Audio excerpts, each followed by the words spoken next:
کبھی آپ نے سوچا کہ ایک شخص جو تلوار لے کر نبی کریم صلی اللہ علیہ وآلہ وسلم کے خلاف نکلا تھا، وہی شخص کیسے اسلام کا سب سے مضبوط ستون بن گیا؟ جو تلوار لے کر آیا تھا وہی عدل کا چراغ بن گیا، جو اسلام کا دشمن تھا وہی خلیفہ وقت بنا، اور پھر ایک دن وہی شہید محراب کہلایا۔ ہم بات کر رہے ہیں عمر بن خطاب کی۔ آج ہم آپ کے لیے لے کر آئے ہیں جدید انداز میں ایک دل چھو لینے والی 3D اینیمیٹڈ اسلامی کہانی، جو کہ نہ صرف عمر سے محبت کرنے والوں کی روح کو جھنجھوڑ دے گی بلکہ ان کی آنکھوں کو بھی نم کر دے گی۔ حضرت عمر قریش کے معزز قبیلے بنی عدی میں پیدا ہوئے، بچپن ہی سے تلوار بازی، گھوڑ سواری اور خطابت میں ممتاز تھے۔ انہیں کم عمری میں قریش کا سفیر بنایا گیا۔ ان کی شخصیت میں جلال، عقل میں پختگی تھی۔ اسلام کے ابتدائی ایام میں عمر سب سے بڑے دشمنوں میں شامل تھے۔ ایک دن نیت کی کہ نعوذ باللہ نبی کریم صلی اللہ علیہ وآلہ وسلم کو قتل کریں، اور تلوار ہاتھ میں لیے دار ارقم کی طرف روانہ ہوئے۔ راستے میں کسی نے پوچھا، پہلے اپنی بہن کو دیکھ لو، وہ اسلام قبول کر چکی ہے۔ عمر غصے سے گھر گئے اور دروازہ توڑا، بہنوئی کو مارا، لیکن جب بہن نے سینہ تان کر کہا کہ ہم مسلمان ہو چکے ہیں، جو کرنا ہے کر لو، تو عمر کا دل ہل گیا اور بہن سے بولے، جب میں آیا تو تم کیا پڑھ رہی تھی؟ بہن نے قرآن کے اوراق سے سورہ طٰہٰ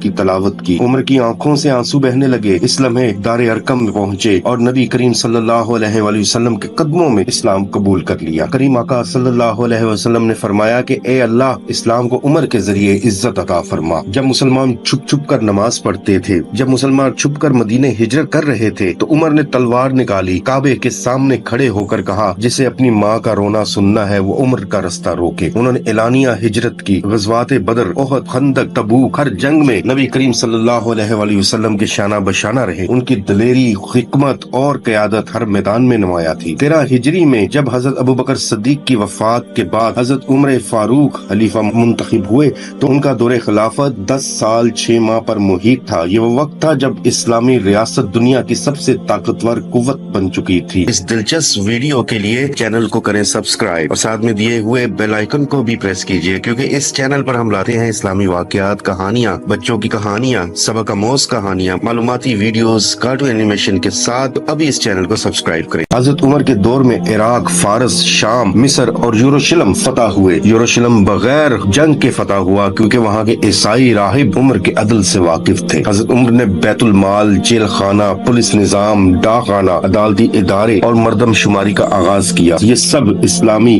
نظم و نسق کے عظیم ستون تھے۔ حضرت عمر فاروق نے فرمایا کہ اگر دریائے فرات کے کنارے کتا بھی بھوکا مرے تو عمر قیامت کے دن جواب دہ ہوگا۔ وہ خلیفہ تھے مگر بیت المال سے چادر لینے کے لیے اجازت لیا کرتے۔ ان کے دربار میں امیر اور غریب سب برابر تھے۔ یہ تھا عدل فاروقی جو آج بھی دنیا کے لیے نمونہ ہے۔ اور پھر آیا 26 ذی الحج 23 ہجری، فجر کی نماز کا وقت۔ مسجد نبوی میں حضرت عمر فاروق سجدے میں تھے کہ ایک مجوسی غلام فیروز پیچھے سے حملہ کیا، 6 وار کیے اور ہر وار میں زہر بھرا ہوا تھا۔ عمر گرے پڑے، مسجد میں کوہرام مچ گیا۔ حضرت عبداللہ بن عباس نے سہارا دیا تو عمر فاروق نے پہلا سوال یہ کیا کہ کیا مسلمانوں نے نماز مکمل کر دی؟ جب جواب آیا جی ہاں تو فرمایا الحمدللہ، جس نے نماز نہ چھوڑی وہ اسلام کا محافظ ہے۔ فیروز جو مغیرہ بن شیبہ کا غلام تھا، وہ خراج یعنی ٹیکس کی زیادتی کا شکوہ لے کر ایک بار حضرت عمر کے پاس آیا تھا۔ حضرت عمر نے اس کے شکوے کو غیر مناسب سمجھا اور نرمی سے انکار کر دیا۔ اس کے دل میں فارسی سلطنت کی شکست کا بدلہ اور اسلام سے نفرت کا زہر پہلے سے بھرا ہوا تھا۔ اس نے اس بات کا بدلہ لیا اور ایک زہریلا خنجر تیار کیا اور فجر کے وقت اپنا